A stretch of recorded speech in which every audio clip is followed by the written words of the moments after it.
Okay, we're halfway through chapter 6, and they've just discovered, oh, that, said Kamikaze carelessly, that's just the red hot itchy worms that are alarming the floor.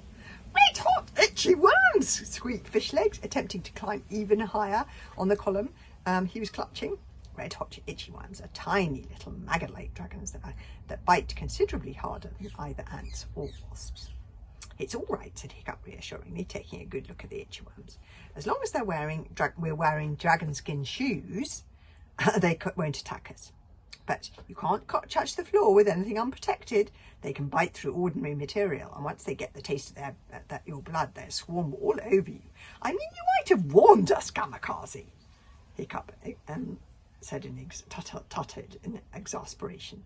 Fusspots, snorted Kamikaze. Fishlegs climbed down from the column and put his dragon skin shoes gingerly on the floor. And this is another small point, Fishlegs grumbled. I don't know if you've noticed, but this library seems to be some sort of maze. How are we going to find our way through it without getting lost? Oh, I've thought of that, replied Kamikaze, more confidently this time. We're going to follow the Stormfly. The Stormfly never gets lost.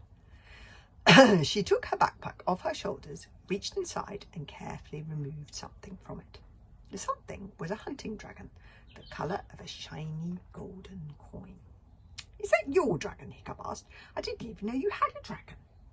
Everybody has a dragon, replied Kamikaze with surprise. But mine is independent, so we don't need to hang out together all the time, just like you guys. Wake up, Stormfly, I need you.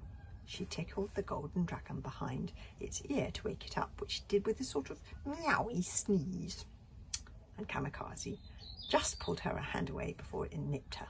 2 seconds later, and the little dragon was wide awake, curling round Kamikaze's ankles and then up to her shoulders in such a restless golden streak of quickness that Hiccup couldn't quite make out its species.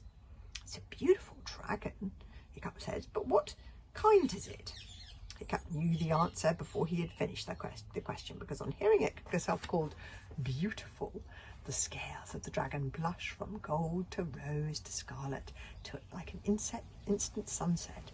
A mood dragon, Hiccup exclaimed in astonishment. But that's incredibly rare. I've never seen a mood dragon before. And that is Stormfly changing colour. Oh, wow. She's saying beautiful. Moi. Oh, I would love a mood dragon. Mood dragons rare? Snorted Kamikaze. That's nothing. This is a mood dragon that speaks Norse. Now, this took Hiccup's breath away. Long ago, the bards say dragons and men lived together as happily as you and I. Now, Hiccup was one of the only people he knew who spoke Dragonese, and although dragons generally understood Norse, which they call lumpen tongue, Hiccup had never before met a dragon who could speak it. But she's a terrible liar, snorted Kamikaze. I am not a terrible liar, retorted the mood dragon indignantly in perfect Norse. But her scales betrayed her by flushing from palest pink to a rather pungent purple. You see, grinned Kamikaze. She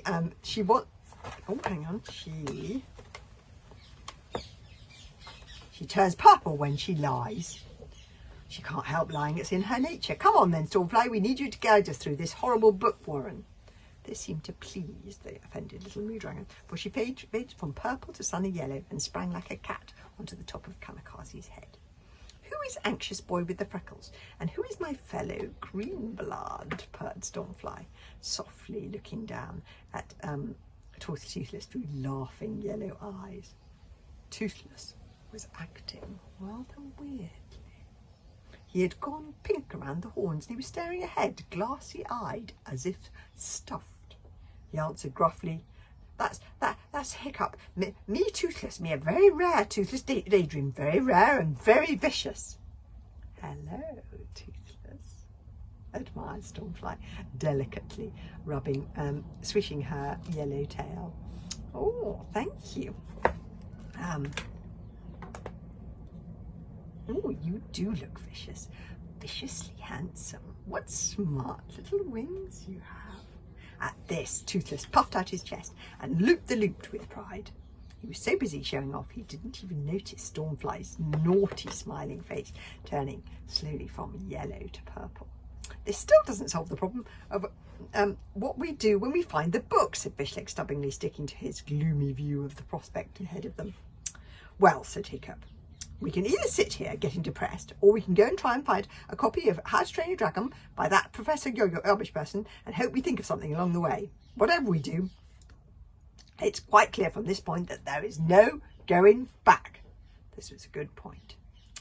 Okay, Stormfly, said Kamikaze, take us to the animal training section. Stormfly took an elegant sniff of the stuffy library. Her dainty little nose wrinkled in disgust. Left, announced Stormfly, and Kamikaze nonchalantly immediately turned right. You have to do the opposite of what she says, explained Kamikaze. Great, smiled Fishleg sarcastically. Our guide through this maze of death is a pathological liar. It doesn't get much better than this, really. Oh, stop being so gloomy about everything, Fishleg, said Kamikaze breezily. It's always all right in the end, but one only knows how. So Hiccup and Fishleg set off into the dark, tangled heart of the library, tiptoeing after Kamikaze and Stormfly through the long, twisty corridor. That was my daughter Chloe. Tangled heart of the library, tiptoeing after Kamikaze and Stormfly through the long, twisty corridors, with Toothless flapping at the rear. Okay, there is Toothless, acting rather strangely. I think he's in love. Chapter 7 is called High in the Murderous Mountains.